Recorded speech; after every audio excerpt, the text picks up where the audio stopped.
मसीह में मेरे सभी भाई बहनों को जय मसीह की एक बार फिर से स्वागत है आप सबका एक और नए वीडियो के साथ। तो बहुत से हमारे जवान भाई बहनों के ये सवाल आते हैं और बहुत से जवान भाई बहन ये पूछते हैं कि हम इन शारीरिक अभिलाषाओं के ऊपर जीत कैसे पाएं। हम गलत विचारों के ऊपर, गंदे जो विचार दिमाग में खुद ब खुद निकल आते हैं, इनके ऊपर हम कैसे जीत पाएं, कैसे इन्हें कंट्रोल करें।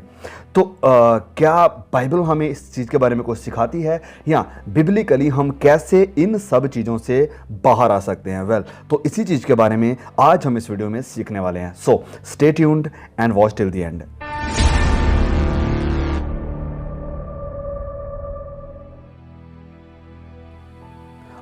तो जब हम पवित्र बाइबल में देखते हैं तो पवित्र वचनों में शारीरिक अभिलाषाओं या जवानी की अभिलाषाओं के बारे में बहुत कुछ लिखा गया है।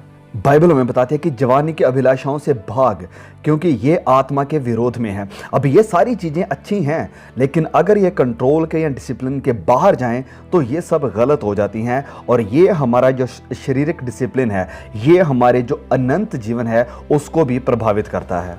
पवित्र बाइबल में जब हम देखते हैं तो पवित्र बाइबल में शारीरिक और आत्मिक चीज़ों को लेकर बहुत ज़्यादा बात की गई है। जब हम वचन में पढ़ते हैं रोमियो अध्याय 8 वचन 13 में लिखा है कि क्योंकि यदि तुम शरीर के अनुसार दिन काटोगे तो तुम मरोगे, यदि आत्मा से देह की क्रियाओं को मारोगे तो जीवित रहोगे। फिर आगे लिखा है शरीर पर मन लगाना तो मृत्यु है, परंतु आत्मा पर मन लगाना जीवन और शांति है। और आगे इसी अध्याय के वचन 8 में लिखा है कि जो शारीरिक दशा में है वह परमेश्वर को प्रसन्न नहीं कर सकते हैं। फिर रोमियो 13:14 में लिखा है कि वरन प्रभु यीशु मसीह को पहन लो और शरीर की अभिलाषाओं को पूरा करने का उपाय ना करो। इस 21वीं सदी में अगर नौजवान भाई बहनों से पूछा जाए कि कौन सा वह गुनाह है जो आपको मसीहत में बढ़ने से या आत्मिक जिंदगी में आगे आने से रोक रहा है, तो ज्यादातर जवानों का जवाब होगा कि सेक्सुअल सिन, अभिलाषाएं, शारीरिक अभिलाषाएं, व्यभिचार, ऐसे जितने भी शरीर के रिलेटेड सेक्सुअल सिन है, इन्हीं से रिलेटेड उनका जवाब होगा। और अगर आप भी इन्हीं में से एक हैं जो इन सब चीज़ों के साथ संघर्ष कर रहे हैं, तो आपके लिए एक उम्मीद है और वो उम्मीद प्रभु यीशु मसीह ही है। तो चलिए हम जानते हैं कि इन सब गुनाहों के ऊपर जीत कैसे पाएं। ऑलराइट, तो सबसे पहली बात, फ्ली यानी भागो। वचन में लिखा है 2 तीमुथियुस अध्याय 2 वचन 22 में कि जवानी की अभिलाषाओं से भाग। तो सबसे पहली बात ये वचन हमें कहता है कि जवानी की अभिलाषाओं से भागो। कोई भी चीज जिसकी वजह से आप टेम्पटेशन में जाते हैं, जिसकी वजह से आप इस गुनाह में गिरते हैं, आपको उनसे भागना है। उनसे खेलिएगा मत, उनके साथ लड़ाई करने की, उनका सामना करने की कोशिश मत कीजिए। वचन सजेस्ट कर रहा है कि यू हैव टू फ्ली, उससे भागो। और फिर आगे लिखा है जो शुद्ध मन से प्रभु का नाम लेते हैं उनके साथ धार्मिकता और विश्वास और प्रेम और मेल मिलाप का पीछा करो। सो आप अकेले इसके साथ मत लड़िए। आपको किसी ऐसे भाई बहन का सहारा लेना है जो विश्वास में सही है, मजबूत है, या कोई ऐसा मैसेज सुनिए जो आपको स्पिरिचुअली बहुत स्ट्रॉन्ग करता है, इन चीज़ों से लड़ने की ताकत देता है। आप उन मैसेजेस को सुनिए और किसी संगति का, किसी फेलोशिप का हिस्सा जरूर बने, जिससे कि आपको आत्मिक उन्नति मिलेगी, जिससे कि आपको एक दूसरे की इनकरेजमेंट, एक दूसरे का सहारा मिलेगा इन सब चीज़ों के साथ लड़ने के लिए और परमेश्वर में, विश्वास में, आत्मिकता में आगे बढ़ने के लिए। क्योंकि जब भेड़ अकेली होती है तो उसका जो खतरा होता है वो बढ़ जाता है। इसी वजह से जब आप अकेले होते हैं तो शैतान का अटैक आपके ऊपर बहुत ज़्यादा हैवी हो जाता है, जिसकी वजह से आप अपने आप को कंट्रोल नहीं कर पाते हैं। देयरफॉर जितना हो सके उतना इस गुनाह से दूर रहने की, इससे भागने की कोशिश कीजिए और फेलोशिप में रहें और मसीह भाई बहनों के साथ संगति रखें। तो अगर आप इस पहले प्रिंसिपल को अपनी ज़िंदगी में अप्लाई करते हैं जो है कि भागना, फ्ली, तो आप जरूर इस गुनाह से जीत पाने का एक रास्ता देख पाएंगे। सो प्लीज़ आप इस पहले प्रिंसिपल को अप्लाई जरूर कीजिए अपनी ज़िंदगी में। जब भी आपको कुछ ऐसा दिखे या मिले तो उससे भागें। और अगर आप इसके एक उदाहरण चाहते हैं बाइबल से, तो बहुत ही बढ़िया उदाहरण हमें देखने को मिलती है यूसुफ की ज़िंदगी से।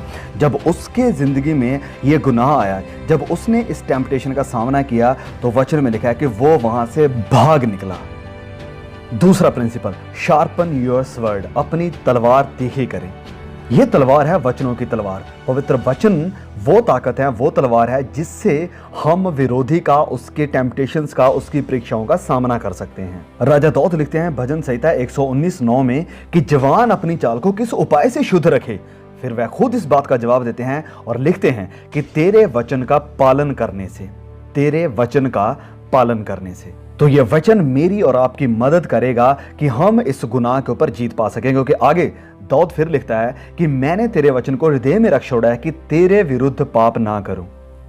तो जैसे कि पहले भी कई बार हमने इस बात का जिक्र किया है कि या तो पाप आपको परमेश्वर के वचन से दूर रखेगा या परमेश्वर का वचन आपको पाप से दूर रखेगा। बहुत से हमारे मसीह भाई बहन हैं जो इस पाप के ऊपर जीत पाना चाहते हैं, लेकिन वह वचनों के द्वारा नहीं लड़ना चाहते हैं। वह वचनों को पढ़ना, वचनों के साथ बैठना, परमेश्वर के साथ बातचीत करना नहीं चाहते हैं। परमेश्वर के वचन में वो ताकत है, या परमेश्वर का वचन वो ताकत है जो हमें परीक्षाओं में सामना करने की हिम्मत देता है, ताकत देता है। जब हम जानते हैं कि प्रभु यीशु के ऊपर 3 परीक्षाएं आई शैतान की तरफ से, तो प्रभु यीशु ने उन तीनों परीक्षाओं का सामना किया परमेश्वर के वचनों का इस्तेमाल करते हुए। सो आज हमें भी जरूरत है इन सारी टेम्पटेशंस का सामना करने के लिए परमेश्वर के वचनों को इस्तेमाल करने की, ताकि हम शैतान का और आने वाली हर परीक्षा का सामना कर सके परमेश्वर के वचनों के साथ। मान लीजिए आप अपने फोन के ऊपर हैं और कुछ ऐसी चीज आपके सामने आ जाती है जो कि आप नहीं देखना चाहते हैं, जो कि गलत है, और इस वक्त में जब आप अकेले हैं और आप बेचैन हो रहे हैं,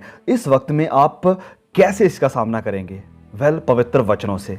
अय्यूब कहता है कि I have made a covenant with my eyes, कि मैंने अपनी आंखों के साथ वाचा बांधी है। आप इस वचन को याद करेंगे कि नहीं, मैंने अपनी आंखों के साथ, अपने खुदा के साथ वाचा बांधी है कि मैं ये गुनाह नहीं करूंगा, नहीं करूंगी। जैसे यूसुफ ने कहा था कि मैं अपने परमेश्वर के खिलाफ ये पाप कैसे कर सकता हूं, तो वैसे ही आप भी इन वचनों का इस्तेमाल कर सकते हैं कि मैं परमेश्वर के खिलाफ ये गुनाह नहीं कर सकता। अब बढ़ते हैं पॉइंट नंबर 3 की तरफ, और वो है प्रार्थना। प्रार्थना करें अगर आप परीक्षा से जीत पाना चाहते हैं, बाहर आना चाहते हैं। तो इस पृथ्वी के ऊपर अपने अंतिम दिनों में प्रभु यीशु ने अपने चेलों से कहा कि जागते और प्रार्थना करते रहो कि तुम परीक्षा में ना पड़ो।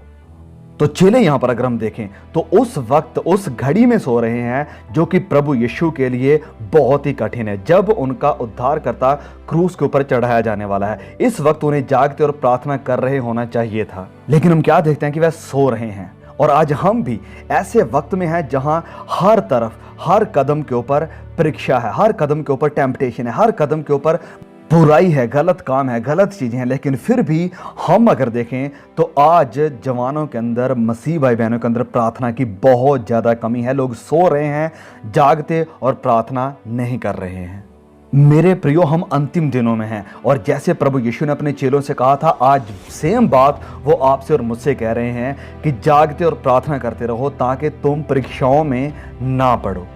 अब चौथी बात, stop dancing with the devil, यानी बुरी संगति का त्याग करें। हमारी जिंदगी से जो जंक है, जो कचरा है, उसे निकालें, क्योंकि वचन में लिखा है, जब हम पढ़ते हैं कि परमेश्वर का अनुग्रह हमें चिताता है कि हम अभक्ति और संसारिक अभिलाषाओं से मन फेर कर इस युग में संयम और धार्मिकता से और भक्ति से जीवन बिताएं। देखिए, अगर आप कहते हैं कि आप व्यभिचार, शारीरिक अभिलाषाएं या पोर्नोग्राफी या किसी भी तरह के ऐसे सेक्सुअल सिन से बचना चाहते हैं, लेकिन कुछ आदतें हैं, कुछ चीजें हैं जो आप नहीं छोड़ सकते हैं, सो ये मायने नहीं रखता कि आप कितनी भी प्रार्थना क्यों ना कर लें, आप कितना भी वचनों का ज्ञान क्यों ना रख लें, लेकिन आप इस पाप के ऊपर जीत नहीं पा सकते हैं अगर आप कुछ चीज़ों को अपनी ज़िंदगी से कट ऑफ करने के लिए तैयार नहीं हैं, त्यागने के लिए तैयार नहीं है। तो वचन कहता है कि हर रोज अपने आप का इनकार करना, मसीही को पहन लेना, एक नई जिंदगी, एक नई सृष्टि की तरह चलना, ये होनी चाहिए आपकी एक अलग, एक नई पहचान। ऐसा नहीं है कि आपका जो पुराना लाइफस्टाइल है उसे भी आप पकड़ कर रखना चाहते हैं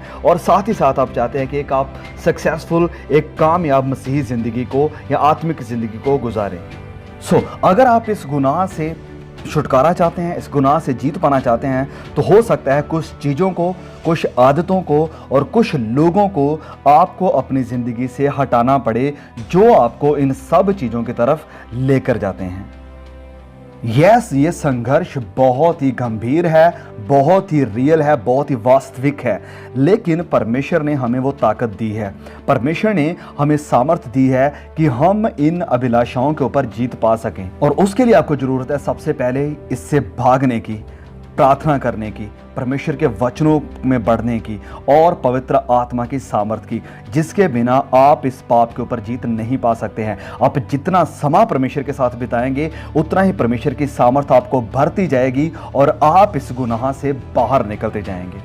क्योंकि ये शारीरिक अभिलाषाएं, व्यभिचार, ये एक ऐसा पाप है जो कि आज अंतिम दिनों में पूरी दुनिया के ऊपर हुकूमत कर रहा है, अपना राज्य कर रहा है। लेकिन एक सच्चे विश्वासी को आज जरूरत है इसके ऊपर जीत पाने की और परमेश्वर की आत्मा से भरने की, क्योंकि इन्हीं दिनों में परमेश्वर अपना आत्मा सबके ऊपर बहाने वाला है, ताकि हम इन अंतिम दिनों का सामना कर सकें और परमेश्वर की सामर्थ को हासिल करके परमेश्वर के सुसमाचार को हर एक जन तक, जिन्होंने अभी तक यीशु मसीह के बारे में नहीं जाना है, उन तक परमेश्वर के वचनों की सच्चाई को पहुंचा सके। और आप मेरे मसीह भाई बहनों, परमेश्वर आपको, मुझे, हम सबको इस्तेमाल करना चाहता है कि हम उसके राज्य के लिए काम आए, कि हम उसके सुसमाचार की सच्चाई को लोगों तक पहुंचाएं। सो प्लीज़ अपने आप को इस गुनाह से आज़ाद करें और परमेश्वर की आत्मा से भरें, ताकि परमेश्वर आपको और मुझे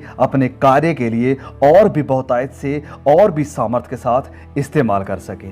यस, हम खुद ब खुद अपने आप में इस पाप से बाहर नहीं आ सकते हैं, इसीलिए हमें चाहिए परमेश्वर के वचनों की ताकत, हमें चाहिए पवित्र आत्मा की ताकत, और वो पाने के लिए हमें परमेश्वर के साथ बैठना पड़ेगा, हमें समय परमेश्वर को देना पड़ेगा, परमेश्वर के आत्मा की ताकत को हासिल करना पड़ेगा।